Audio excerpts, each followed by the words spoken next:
Olá, saudações! A paz do Senhor Jesus, sejam muito bem-vindos aí. Satisfação mais uma vez ter vocês aí, tá bom? Espero que seja tudo bem. Hoje eu estou mais animado do que nunca. Vamos trazer um vídeo bacana pra gente aí, tá bom?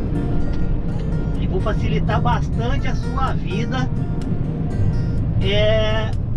Porque eu vou trazer uma dica que pode te facilitar demais, para que você possa entender as coisas do reino de Deus. Se você é daqueles que tem a curiosidade, tem a vontade de ler a Bíblia, mas como a Bíblia ela é muito grande, são 66 livros, e eu encontrei uma maneira que vai facilitar a sua vida tremendamente. Vou deixar uma dica valiosa para você nesse vídeo, tá bom? Mas antes de mais nada, eu preciso que você já deixe aí seu joinha, né, o seu like, para você não esquecer. E se você não é inscrito ainda, se inscreva no canal, venha fazer parte desse ministério que é o Valdir Carvalho Viajando com Cristo.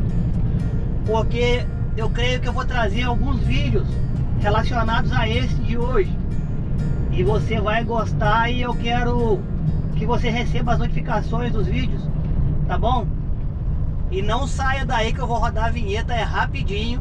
Nós já estamos voltando. É um minutinho, tá? Aí.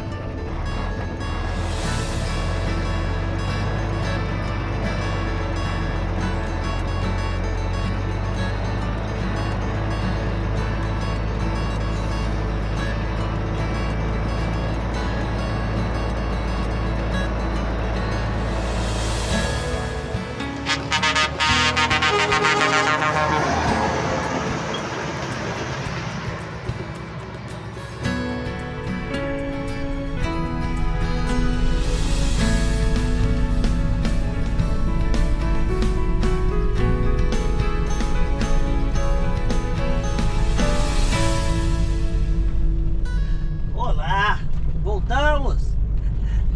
Nós estamos hoje em Campinas. Saindo de Campinas aqui, estávamos ali em Cosmópolis fazendo um carregamento. E há quase um ano que eu não fazia esse carregamento. Material é o carvão de petróleo, né, o coque. E vou levar ele para Barbacena. Agora nós estamos aqui na rodovia Dom Pedro, sentido Atibaia. E vou aproveitar aí para meditar um pouquinho, né? É muito bom sempre falar das coisas do reino de Deus, ainda mais quando é para facilitar a nossa meditação. Porque apesar de a Bíblia ser um livro inspirado por Deus, isso é muito prazeroso, é muito bom a gente ler a Bíblia, porque ela nos revela coisas maravilhosas, mas às vezes é difícil pelo tamanho da Bíblia. E quando nós começamos a ler a Bíblia de Gênesis a Apocalipse, aí a gente parece que vai se cansando, né? Mas, pela misericórdia de Deus, vou trazer aquela dica valiosa para você. A Bíblia, apesar de ter os 66 livros, ela poderia facilmente ser resumida em um livro da Bíblia. Existe um livro em especial na Bíblia, e ele nem é tão grande, e ele resume a história do ser humano, do relacionamento entre Deus e o homem, desde a sua criação até o seu destino final. Esse livro é o livro de Romanos. Paulo escreveu a carta aos Romanos. O livro de Romanos ele tem 16 capítulos, é um livro pequeno. Do capítulo 1 ao capítulo 4, Paulo vai dizer ao povo do seu pecado, do seu erro, de quão grave é o erro do ser humano diante de Deus, como é um homem caído no pecado, e relaciona os pecados do ser humano.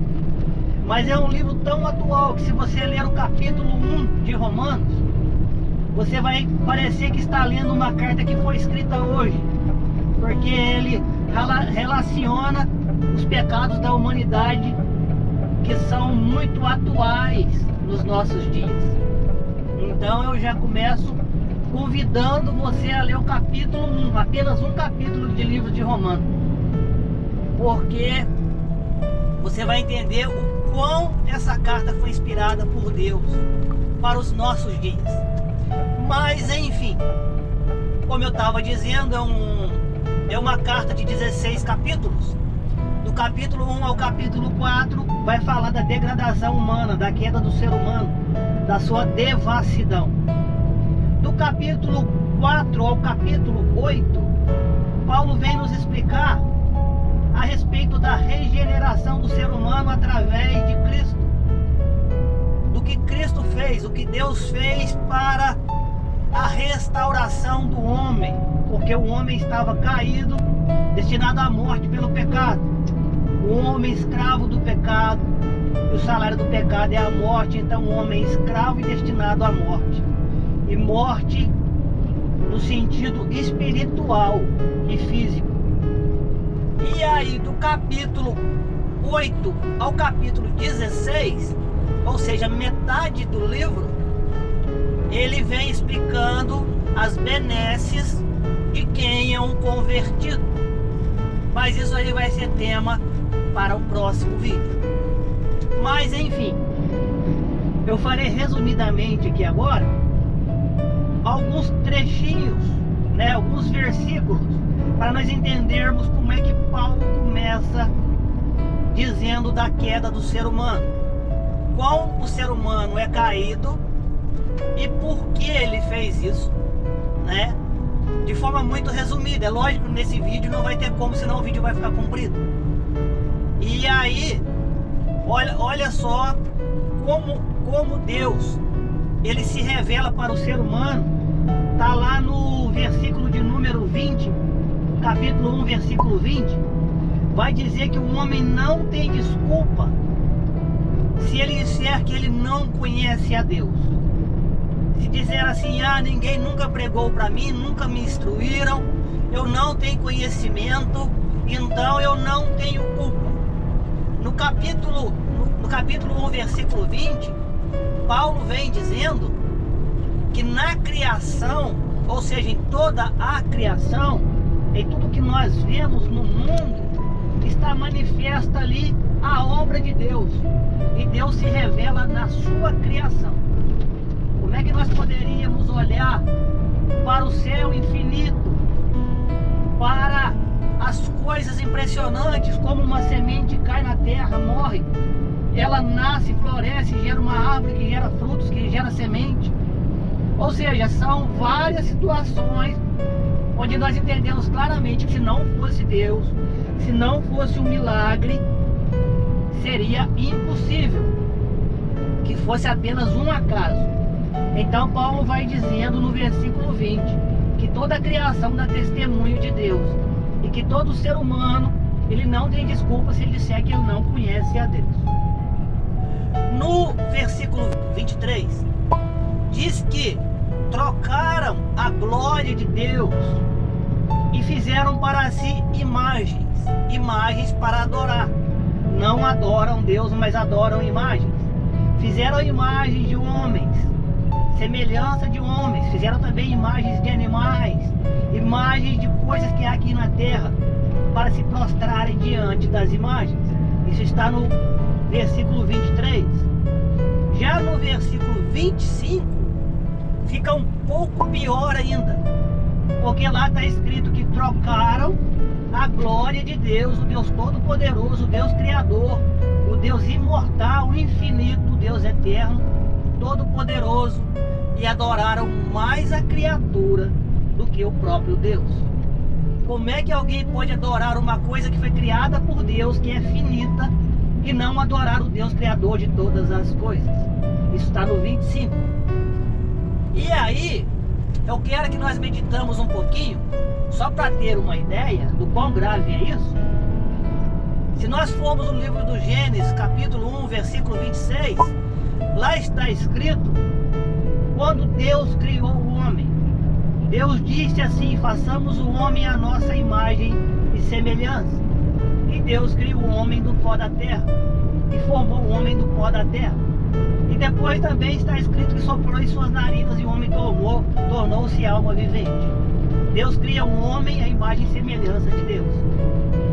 Nos nossos dias hoje está acontecendo uma inversão dessa ordem natural, porque o homem não é mais imagem e semelhança de Deus, mas o homem inverteu.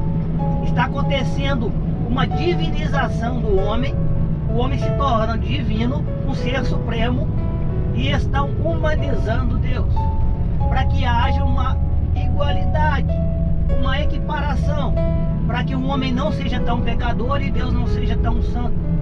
Então é mais fácil nós criarmos um Deus mais humanizado, um Deus mais bonzinho, entre aspas, que se adequa às nossas necessidades, às nossas ideias. E aí nós temos deuses para todos os gostos. Nós podemos buscar em cada um para uma necessidade, mas deixamos o Deus verdadeiro de lado, porque o Deus verdadeiro, ele é imutável, a sua lei, ela é imutável, a sua honra, a sua santidade é imutável, ele é santo por sua natureza. Ao invés do homem buscar a sua santificação, porque está escrito que sem a santificação ninguém verá a Deus, não, o homem prefere trazer o Deus mais para próximo dele, fazendo um Deus mais legalzinho, um Deus mais gente boa, um Deus onde me aceita da maneira que eu sou, da maneira que eu estiver, que não preciso me mudar ou modelar, que Deus me ama da maneira que eu estiver. E aí há um problema, porque Deus ama tanto o homem, o ser humano, quanto também ama a sua lei, e Deus não pode se negar. E a lei de Deus diz que se o homem pecar, ele morrerá. Ou seja, aquele que confessa o seu pecado e deixa, encontra misericórdia. Se a pessoa busca a Deus em seu pecado, em seu erro, Deus não poderá fazer com que ele seja justificado estando ainda em pecado. Mas se ele busca em Deus o seu perdão e deixa o seu pecado, ele encontra misericórdia. E lá no versículo de número 18 está escrito algo gravíssimo para o ser humano, que do céu Deus derrama a sua ira. Deus derrama a ira sobre o homem pecador. Deus, ele faz justiça para o bom, para o justo. Aquele que crê em Jesus Cristo e é justificado em Cristo, haverá paz, misericórdia e vida com abundância. Mas aquele que se engana ou que tenta enganar a Deus, para ele virá a ira de Deus. Mas há sempre a esperança. E é isso que nós veremos no próximo vídeo. Nós já passaremos dali para a justificação em Jesus Cristo, que é do capítulo 4 ao versículo 8. Capítulo 4 ao capítulo 8. Por isso eu te peço, mais uma vez, se você ainda não se inscreveu, se inscreva e toque no sininho das notificações, porque aí eu enviarei para você, o YouTube enviará para você automaticamente o próximo vídeo, para nós continuarmos meditando nessa palavra tão abençoada, que é a carta aos Romanos. Amém? E se você gostou, deixa joinha, seu like, seu comentário, e Deus nos abençoando. Traremos o próximo vídeo. A paz do Senhor Jesus. Tchau, tchau.